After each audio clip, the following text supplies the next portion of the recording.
Kurang dari sepekan, laga super berat benar-benar akan dilakoni oleh pasukan Garuda, di mana Jay Ises dan kolega akan mencoba mengambil minimal 1 poin dari Jepang di SUGBK nanti.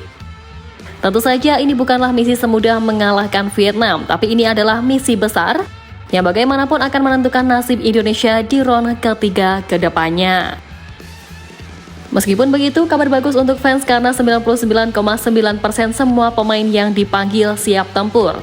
Nggak cuma itu, Kevin pun juga kemungkinan besar bisa tampil pas lawan Jepang.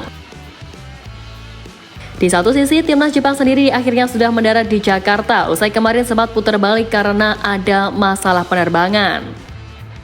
Tapi bersamaan dengan kehadiran skuad Jepang di tanah air, media Jepang Sponichi.co.jp mengungkapkan bahwa tim Samurai Biru kini mengalami krisis cedera di lini belakang, khususnya di posisi bek tengah yang bisa mempengaruhi kekuatan pertahanan mereka. Ya, kabar buruk yang menimpa Jepang ini diawali oleh cedera tendon Achilles yang menimpa bek tengah andalan Jepang Shogo Taniguchi saat memperkuat klub Belgia Sint-Truiden dalam pertandingan melawan KV Mechelen pada Sabtu 9 November lalu. Taniguchi yang merupakan pemain inti Jepang dan selalu tampil penuh dalam 4 laga putaran ketiga kualifikasi, kini terpaksa keluar dari skuad dan digantikan Hiroki Sekine dari Kawasaki Reysol. Selain Taniguchi, 2 bek utama lainnya yaitu Takehiro Tomiyasu dan Hiroki Ito juga absen karena cedera. Tomiyasu terakhir kali membela Jepang di laga melawan Suriah, tampil penuh 90 menit sebagai bek kanan. Sedangkan Ito yang berperan penting sebagai bek tengah juga belum bisa tampil di putaran ketiga kualifikasi ini akibat cedera. Meski Shogo Taniguchi adalah sosok kunci yang membantu pertahanan Jepang tampil solid, absennya beberapa pilar utama ini membuat pertahanan Jepang kehilangan keseimbangan. Kondisi ini bahkan harus diperparah oleh Kota Takai, bek tengah lainnya dari Kawasaki Frontale, yang kabarnya dalam kondisi buruk dan tidak masuk skuad untuk laga klubnya melawan Kyoto pada 9 November. Sejatinya, meskipun kekuatan lini belakang Jepang sedang goyah, laga melawan skuad Samurai Biru tetap menjadi tantangan besar bagi tim Merah Putih. Jepang masih memimpin klasemen grup C dengan catatan impresif, belum terkalahkan dalam 4 pertandingan putaran ketiga dan kokoh di puncak klasemen dengan 10 poin. Tim Samurai Biru pun tak hanya kuat di sektor pertahanan, tapi juga dikenal memiliki serangan yang tajam, sehingga meski pertahanan mereka terganggu, Jepang tetap menjadi tim yang sulit untuk ditaklukkan. Tapi meski begitu, Hajime Moriyasu tetap diingatkan oleh Federasi Sepak Bola Jepang atau GFA bahwa Indonesia akan tampil di depan supporter militannya dan di stadion kebanggaannya, Stadion Utama Gelora Bung Karno yang berkapasitas 70.000 kursi. Bahkan Moriyasu sampai-sampai diminta mewaspadai banyaknya perubahan komposisi skuad Garuda di era sekarang. Ya, hal ini cukup menarik sebab GFA secara mendadak memberi ulasan khusus tentang 4 pemain timnas yang perlu diwaspadai oleh Hajime Moriyasu. Nama pertama yang disebut oleh GFA adalah Ragnar Oratmangun yang kemungkinan besar bakal menjadi starter pada laga nanti. Menurut Federasi Negeri Sakura itu, Ragnar merupakan pemain yang sering terlibat dalam gol-gol dengan kemampuan teknis tingginya dan juga menarik perhatian di lini serang.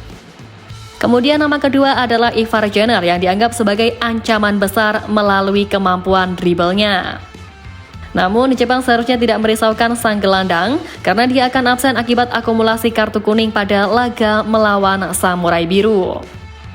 Tapi selanjutnya ada nama Nathan Chuaon yang dianggap sebagai pembuat peluang mencetak gol yang sangat akurat.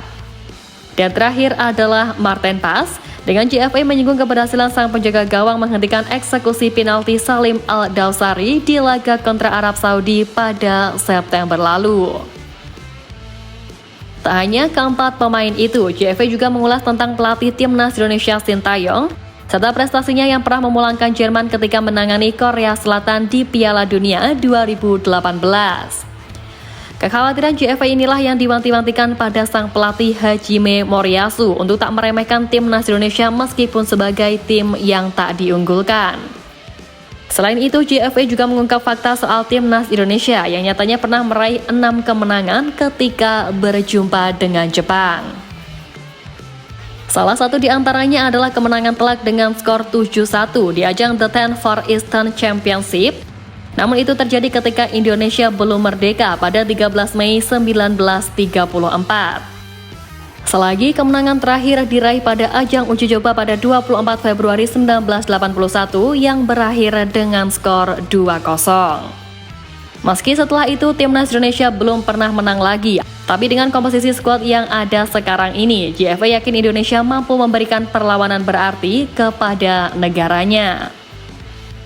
Legenda timnas Jepang Maya Yoshida juga mengingatkan Samurai Biru untuk berhati-hati terhadap timnas Indonesia yang saat ini diisi oleh mayoritas pemain naturalisasi. Kehadiran sejumlah pemain naturalisasi di tim Merah Putih ini lantas membuat Maya Yoshida mengatakan bahwa timnas Indonesia saat ini diperhitungkan negara lain. Sebagai pemain yang kini mentas di MLS Amerika Serikat atau bisa dibilang rival dari Martin Paes, Maya Yoshida juga mengatakan bahwa kiper FC Dallas dan rekan-rekannya yang kini memperkuat tim Garuda itu memiliki kualitas yang sangat bagus. Karena hal inilah, ia pun mengingatkan agar para pemain Jepang harus mewaspadainya. Rupanya ada beberapa pemain naturalisasi yang sangat bagus.